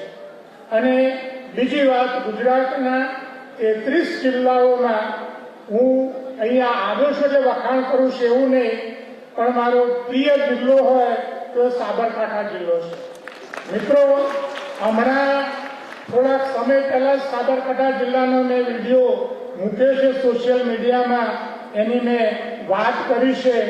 4/2/87 હિંમતનગર કોલેજમાં હું પ્રોફેસર તરીકે આ જિલ્લામાં જોડાયો અને જેટલા 5.5 વર્ષમાં જેટલા પ્રોફેસરો અને આચાર્યો મારા વિદ્યાર્થી થયા છે એટલા બાકીના 27 વર્ષની મારી કારકિર્દીમાં થયા નથી. એટલે આ જિલ્લામાં એક જબરજસ્ત એવું કૌવત પડ્યું છે. અને તખતસિંહ અડિયોલ સાહેબને કોલેજ શરૂ થઈ એ વખતે અમે મળ્યા હતા અને આજે પણ હું એ કહું છું કે આપણે એક એવું અહીંયા વડાલી તાલુકામાંથી દર વર્ષે એકાદો આઈએએસ અધિકારી તૈયાર થાય એ માટેનું આયોજન આપણે કરીએ. અને એ માટે 3-4 બાબતો મારે આજે તમને કહેવી છે. પહેલી કેટલીક બાબતો મારે તમને આંકડાકીય વિગતો તમારી સમક્ષ રજૂ કરું છું, એ તમે થોડુંક મગજમાં લેશો. પહેલી વસ્તુ તો એ છે કે આપણે જ્યારે ખેતીમાં પાક વાવીએ છીએ ત્યારે નક્કી કરીએ છીએ કે કેટલા સમયમાં પાક મળશે. એ ટાઈમ મેનેજમેન્ટ સૌથી મહત્વનું છે. હું તમને 2-3 બાબતો કહું છું, ધ્યાનમાં રાખો કે વર્ગ 4ની નોકરી જો તમને 1 વર્ષ મોડી મળે તો 1 વર્ષનું 2,53,000 તમને નુકસાન જાય. જુનિયર ક્લાર્કની નોકરી તમને 1 વર્ષ મોડી મળે તો 3,12,000 નું નુકસાન થાય. હેડ ક્લાર્કની નોકરી તમને 1 વર્ષ મોડી મળે તો 4,08,000 નું નુકસાન થાય. નાયબ મામલતદારની નોકરી તમને 1 વર્ષ મોડી મળે તો 5,95,200 નું નુકસાન જાય. અને વર્ગ 2ની નોકરી તમને 1 વર્ષ મોડી મળે તો વર્ષે 8,80,000 નું નુકસાન થાય. અને ક્લાસ 1ની નોકરી તમને જો 1 વર્ષ મોડી મળે તો 12,99,000 નું તમને 1 વર્ષે નુકસાન જાય. આ ગણતરી તમારે ધ્યાનમાં રાખવાની છે. મારે તમને એ કહેવાનું છે કે તમે ગ્રેજ્યુએટ થાઓ અને પહેલા જ વર્ષે નોકરી કઈ રીતે મળી જાય એ માટેનું તમારે આયોજન કરવું પડે. અને પહેલી વાત એ છે કે ક્લાસ 4ની નોકરી તમને ગ્રેજ્યુએટ થાય એ પહેલા મળી જવી જોઈએ. ક્લાસ 3ની નોકરી તમને ગ્રેજ્યુએટ પછીના 1 વર્ષમાં મળી જવી જોઈએ. અને ક્લાસ 2ની જે નોકરી છે એ 2 કે 3 વર્ષમાં તમને મળી જવી જોઈએ. અને એ માટેનું તમારે ચોક્કસ પ્રકારે આયોજન કરવાનું છે. ગ્રેજ્યુએટ પછી 2-4 વર્ષ તમે રખડશો અને ત્યાં સુધી કોઈ નોકરી નહીં મળે તો એ તમને ખૂબ જ મોટું નુકસાન થશે. જેથી પહેલી વાત મારે તમને કરવી છે. બીજી વાત મારે આંકડાકીય બાબતે આપી છે કે ગુજરાતમાં ક્લાસ 1-2 અધિકારી બનવા માટે 900 માર્ક્સની રિટર્ન પરીક્ષા અને 100 માર્ક્સનું ઇન્ટરવ્યુ. એમાં કેટલા માર્ક્સ લાવો તો તમે અધિકારી બની શકો? મારે તમને એની થોડીક વિગત આપવી છે. 2018-19માં જે વિદ્યાર્થીનો પહેલો નંબર આવ્યો, આખા રાજ્યમાં પહેલો નંબર આવ્યો, એના મેરિટ હતું 52.4%. વિચાર કરો, 55% નહીં, 52.4%. 19-20માં જે પહેલો નંબર આવ્યો એના 53%. અને 2020-21માં પહેલો નંબર આવ્યો સનીકુમાર પટેલ, એના 54.42% માર્ક્સ હતા. મિત્રો, કહેવાનો મુદ્દો એ છે કે ક્લાસ 1-2 બનવા માટે ગુજરાતમાં તમારે 60% કે 70% લાવવાની જરૂર નથી. સાચી દિશામાં તમે મહેનત કરો અને જો તમે 55% જેટલી મહેનત તમારી આવે તો તમે 100% ક્લાસ 1 ટુ અધિકારી ગુજરાતમાં બની જાઓ. એટલે આ વસ્તુ મારે તમને કહેવાની છે. હવે ત્રીજી એની જે વાત તમને કહી દઉં કે 2018 થી 2023 સુધી જે પરીક્ષા થઈ છે 900 માર્ક્સની, એમાં સરેરાશ 401 માર્ક્સ લાવનાર વિદ્યાર્થી ક્લાસ 1 ટુ અધિકારી ગુજરાતમાં બની ગયો છે. એટલે એ પ્રમાણે તમારે મહેનત કરવાની છે. બીજી વસ્તુ મારે તમને એ કહેવાની છે કે જો આપણે યુપીએસસીના સંદર્ભમાં થોડીક હું તમને વાત કરી લઉં તો એની પણ થોડીક આંકડાકીય વિગત છે એ હું તમને આપી દઉં. અત્યાર સુધી જે 2017 થી 2021 સુધીમાં 4,371 જેટલા યુપીએસસીમાં ઉમેદવારો પાસ થયા છે અને 4,371 માંથી 2783 વિદ્યાર્થીઓ એન્જિનિયરિંગ ફેકલ્ટીના પાસ થયા છે. 1033 વિદ્યાર્થીઓ હ્યુમેનિટીઝ એટલે કે આર્ટ્સને લગતા કોમર્સને લગતા વિદ્યાર્થીઓ પાસ થયા છે. 315 જેટલા વિદ્યાર્થીઓ સાયન્સને લગતા એમાં પાસ થયા છે અને 240 વિદ્યાર્થીઓ છે એ મેડિકલ ક્ષેત્રમાંથી પાસ થયા છે. વિષયની વાત કરું તો પોલિટિકલ સાયન્સમાં સૌથી વધુ 536 વિદ્યાર્થીઓ પાસ થયા છે. સોશિયોલોજીમાં બીજા નંબરે 440 છે. ત્રીજા નંબરે ભૂગોળમાં 367 છે અને ચોથા નંબરે એન્થ્રોપોલોજી માનવ નૃવંશશાસ્ત્રમાં 363 વિદ્યાર્થીઓ પાસ થયા છે. ગુજરાતમાંથી જે આઈએએસ બને છે એમાં ગુજરાતી રાખનાર વિદ્યાર્થીઓનું પાસ થવાનું મોટામાં મોટું પ્રમાણ છે, ટકાવારી છે. એટલે ગુજરાતી સાથે પણ તમે એ પાસ કરી શકો છો.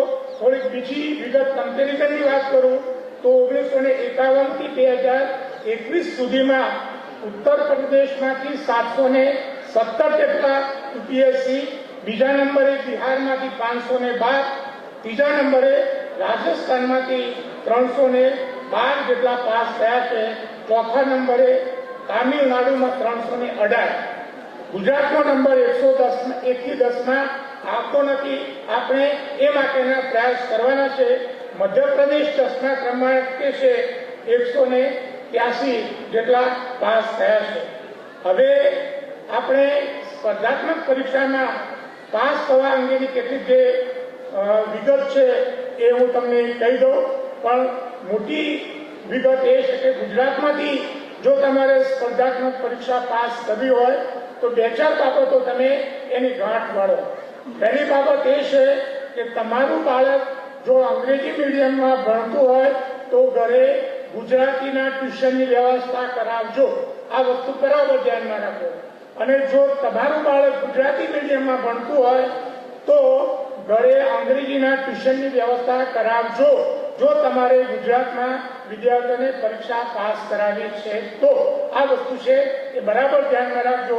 અંગ્રેજી મીડિયમમાં ભણનાર વિદ્યાર્થીઓને ગુજરાતીના પેપરમાં પારાવાર મુશ્કેલીઓ પડે છે એ ફેક્ટ છે. એટલે આ વસ્તુ છે એ તમારે ધ્યાનમાં રાખવાની છે. બીજી બાબત એ ધ્યાનમાં રાખવાની છે કે ગુજરાતીની અંગ્રેજી બે ભાષા ઉપર તમારું પ્રભુત્વ હોવું જોઈએ. એમાં જો પ્રભુત્વ નહીં હોય તો ગુજરાતમાં નોકરી મેળવવામાં તમને તકલીફ પડશે. અને એ પણ કેવું મુદ્દાસર અને કોન્સેપ્ટિયલ સાથેનું સમજવાનું, જેવું તેવું નહીં. હું 2001 થી સોશિયલ મીડિયામાં 1-2 વાક્યો અંગ્રેજીમાં મૂકું છું કે તે એવી રીતે વર્તે છે કે બધું એના બાપનું હોય. હજુ સુધી કોઈ એનું સાચું અંગ્રેજી કર્યું નથી. આ તમને એ એવી રીતે વર્તે છે કે બધું એના બાપનું હોય. તમે સોશિયલ મીડિયામાં એનો જવાબ મને આપજો. મારો કહેવાનો મુદ્દો એ છે કે જો કોન્સેપ્ટ ક્લિયર સાથેનું શીખશો નહીં તો પાસ થશો નહીં. ગોખણ પટ્ટી નહીં પણ સમજણ સાથેનું તમારે શીખવાનું છે.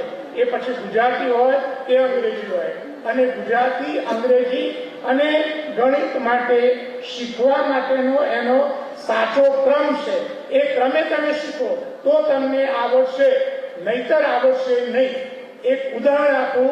તમે ગણિતમાં અપૂર્ણાંકના દાખલા શીખો, પછી વિદ્યાર્થીઓને તમારે શું કહેવું પડશે કે બેટા જો આનો લસા આ કરવો પડે, તો પહેલા જો લસા ના આવડે તો અપૂર્ણાંકના દાખલા આવડે નહીં.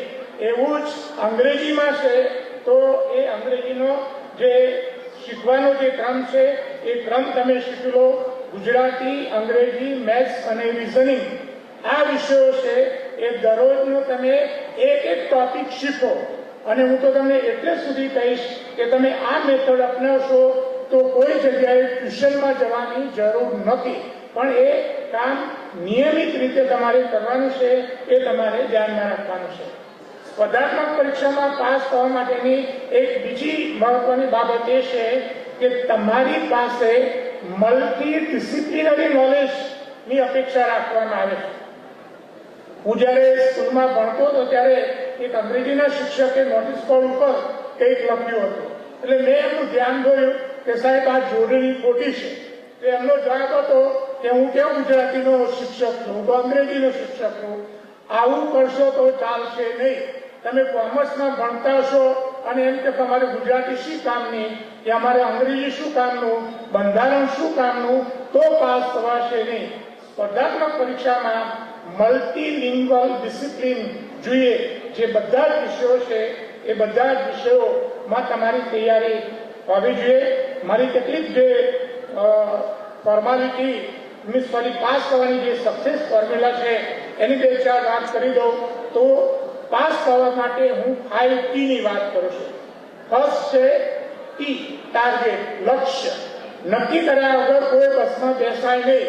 હિંમતનગર બસ સ્ટેશને જાઓ પણ નક્કી જ ના કર્યું હોય તો તમે ત્યાં જઈ શકો નહીં. એટલે પહેલા તો તમારું લક્ષ્ય નક્કી કરો. કોઈને રોલ મોડલ નક્કી કરો. આઈએસ આપણા અધિકારી અહીંયા આવ્યા છે હસન સર, તેમને રોલ મોડલ બનાવો કે કાલે ઉઠીને મારે ડીએસપી બનવું છે. મારો એક વિદ્યાર્થી પીએસઆઈની તૈયારી કરે, એને આખો ડ્રેસ છે એના રૂમમાં શિવડાવી રાખેલો. સવાર પડે અને જુએ, કાલે ઉઠીને મારે આખી ડ્રેસ પહેરવાનો છે. ઊંઘતી વખતે જુએ કે ઉત્તર ગુજરાતનો ચૌધરીનો આ વિદ્યાર્થી પીએસઆઈમાં સારી રીતે પાસ થઈ ગયો. નો ગોલ નો મૂવમેન્ટ. ગોલ નક્કી ન હોય તો ગતિ આવે નહીં. આ પહેલી વસ્તુ છે. બીજી મહત્વની બાબત છે ટાઈમ મેનેજમેન્ટ. જો તમે ટાઈમ મેનેજમેન્ટનું આયોજન નહીં કરો, નો બ્લુપ્રિન્ટ નો સક્સેસ. જો તમે સમયનું ટાઈમ ટેબલ બનાવીને તમે મહેનત નહીં કરો તો સફળ થશો નહીં. નિષ્ફળ અને સફળ વ્યક્તિઓમાં એક વસ્તુ કોમન હોય છે, બંનેની પાસે 24 કલાકનો જ સમય હોય છે. પણ જે સફળ વ્યક્તિ છે એ મિનિટે એનો ઉપયોગ કરે છે અને નિષ્ફળ વ્યક્તિ બહાના કાઢીને એને વેડફી નાખે છે. જે વિદ્યાર્થીઓ શાળા કોલેજમાં ભણે છે, 11-12માં ભણે છે, એવા વિદ્યાર્થીઓને મારી સલાહ એવી છે કે દરરોજનો 1 કલાક તમે કોમ્પિટિટિવ એક્ઝામ માટે ફાળવો. 10-15 મિનિટ અંગ્રેજી શીખો, 10-15 મિનિટ ગુજરાતી શીખો, મેથ્સ રિઝનિંગ શીખો, જીકે શીખો, કરંટ શીખો. એટલે આ વસ્તુ છે. ત્રીજો ટી છે ટૂલ્સ. ટૂલ્સ એટલે સાધન સામગ્રી, મટીરિયલ્સ. જે તમે વાંચો છો, પુસ્તકો છે, એ યોગ્ય પુસ્તકોની તમારે પસંદગી કરવાની રહેશે. વિદ્યાર્થીઓને એક વાત હું ચોક્કસ કહું છું કે જો તમે સારો વકીલ નહીં રાખો તો તમે તમારો કેસ હારી જશો. વિદ્યાર્થીઓને હું એમ કહું છું કે જો તમે યોગ્ય પુસ્તકોની પસંદગી નહીં કરો તો ધાર્યું પરિણામ આવશે નહીં. એટલે એ તમારે ધ્યાનમાં રાખવાનું છે. અને બીજી બાબત જ્યારે એ ધ્યાનમાં રાખવાની છે કે પુસ્તકો એ પ્રાણવાયુ છે અને પીડીએ એ વેન્ટિલેટર છે. આ તમારે ધ્યાનમાં રાખવાનું છે. પુસ્તકો ઉપર ભાર મૂકશો તો જ પાસ થવાશે. સોશિયલ મીડિયાની પીડીએફ ઉપર માત્ર જો તમે ફોકસ કરશો તો પાસ થવાશે નહીં. તે તમારે ધ્યાનમાં રાખવાનું છે. ચોથો ટી છે તે છે ટેકનિક. તૈયાર કરવાની સાચી રીત, સાચી મેથડ અપનાવો. હાર્ડ વર્કની સાથે સાથે તમારે સ્માર્ટ વર્ક કરવાનું છે. નોટ્સ બનાવો, તૈયાર કરો, અંડરલાઈન કરો. દરેક વિદ્યાર્થીની પાસે ગુજરાતનો ભારતનો રાજકીય અને ભૂપૃષ્ઠ નકશો લાવો અને શોર્ટમાં કઈ રીતે તૈયાર કરો એ વસ્તુ જો તૈયાર કરશો તો તમે સારી રીતે તૈયાર કરશો. અને છેલ્લી જે એની બાબત છે તે છે ટેસ્ટિંગ. તમે જે શીખો છો એનું ટેસ્ટ થાય, પ્રોપર ટેસ્ટિંગ થાય, એનું ઇવેલ્યુએશન થાય, ટેસ્ટ આપો તો એમાં તમે પાસ થશો. બીજી 2-4 વાતો હું કહીશ કે સ્પર્ધાત્મક પરીક્ષા માટેના 2-4 સૂત્રો એ છે કે કોઈને ના આવડે એ મને તો આવડવું જોઈએ તો જ મેરિટમાં અવાય, કારણ કે જે મેરિટમાં હશે એનું સિલેક્શન કરવાનું છે. બીજી બાબત, કશું જ છોડવું નહીં.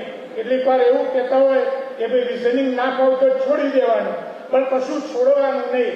એક વખતે કોન્સ્ટેબલની પરીક્ષામાં રિઝનિંગના 47 માર્કના પ્રશ્નો પૂછાયા અને જેમને છોડી દીધું એ બધા રોતા હતા. એટલે આ વસ્તુ છે એ ધ્યાનમાં રાખો.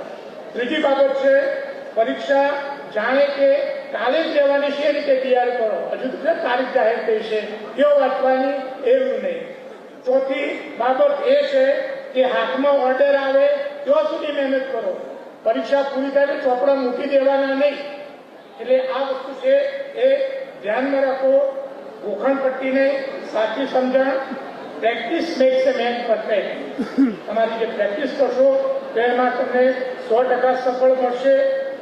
દોરડું અને પથ્થર, એમાં મજબૂત પથ્થર છે પણ રોજે રોજ જો પેલું દોરડું ઘસાય તો પથ્થર ઉપર પણ કાપા પાડી શકે છે. એટલે આ વસ્તુ છે એ તમારે ધ્યાનમાં રાખવાની છે. અને ગુજરાતમાં ક્લાસ 1-2 અધિકારી બનવું એ એકદમ સહેલું છે. 900 માર્ક્સની જે પરીક્ષા થાય છે એમાં ગુજરાતી, અંગ્રેજી અને એસએના પેપર, આ 3 પેપરમાં 250 ઉપરનો ટાર્ગેટ રાખો. તમે 100% ક્લાસ 1-2 અધિકારી બની શકશો. ટાઈમ મેનેજમેન્ટ આપણું આયોજન એ જળવાયું નથી એટલે મારી વાતને હું થોડોક વિરામ આપીશ. છેલ્લે એક હળવી વાત અને એક થોડી ધાર્મિક ટકોર સાથે હું મારી વાતને વિરામ આપું છું કે કોઈના મામા બનીએ એ પહેલા પરણી જવું અને પરણીએ એ પહેલા પગભર થઈ જવું. એક ભાઈનું પેટ ઠેકાણું પડે નહીં, 50%થી આગળ વધે નહીં. જોવા જાય એટલે કે કેટલે થયું કે મને છોકરી ગમે છે બરાબર કે તો એ નક્કી નહીં, 50%થી આગળ વધે નહીં. 2-5 વર્ષ 50% જ ચાલ્યું.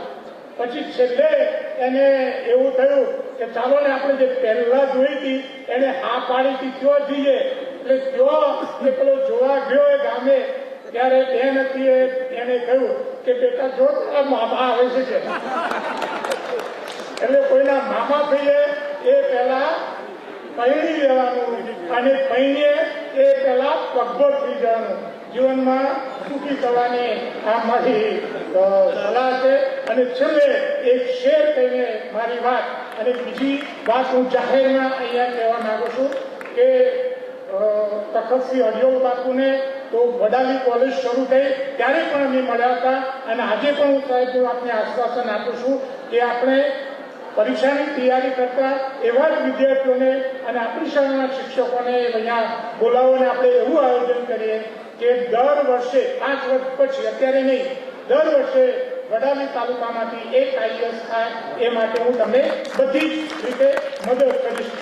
વાતને હું વિરામ આપું છું કે મને તો એવું થાય છે કે ચાલ હાર કબૂલી લઉં. મને તો એવું થાય છે કે ચાલ હાર કબૂલી લઉં, પણ મારી માએ ખાધેલ સવાસેર સૂંઠનું શું, પણ મારી માએ ખાધેલ સવાસેર સૂંઠનું શું. મિત્રો, સ્પર્ધાત્મક પરીક્ષામાં હું તમને કઈ રીતે મદદ કરી શકું એની વાત કરીને મારી વાતને વિરામ આપું છું. 2001થી હું સ્પર્ધાત્મક પરીક્ષામાં ભણાવું છું અને સોશિયલ મીડિયામાં કોઈ પણ પ્રકારની ફી લીધા વગર વિદ્યાર્થીઓને હું મેટર પૂરું પાડું છું. મારી યુટ્યુબ ચેનલ છે એમાં બધા જ વિડીયો ફ્રી મૂકું છું. દરરોજ સાંજે 8 વાગે બંધારણનો એક વિડીયો, સાંજે 6 વાગે ગુજરાતી જોડણીનો વિડીયો, આ બધું જ ફ્રી છે. એમાં આપ જોડાઈ શકો છો. 2 ટેલિગ્રામ ચેનલ છે એમાં પણ ફ્રી મૂકવામાં બધી જ વિગતો આવે છે. ગૌરવંતી ગુજરાતી નામની મારી જે ટેલિગ્રામ ચેનલ છે એ કદાચ ગુજરાતમાં પહેલી એવી ચેનલ છે અને ગુજરાતી ભણાવતા બધા જ વિદ્યાર્થીઓ અને અધ્યાપકો એ આ ચેનલમાં જોડાયા જેવું છે. અહીંયા બોલાવી અમારું સન્માન કર્યું એ બદલ આ સંસ્થાનો હું દિલથી આભાર કહીને મારી વાતને વિરામ આપું છું. જય હિન્દ, જય ભારત. ખૂબ ખૂબ આભાર અને ફરીથી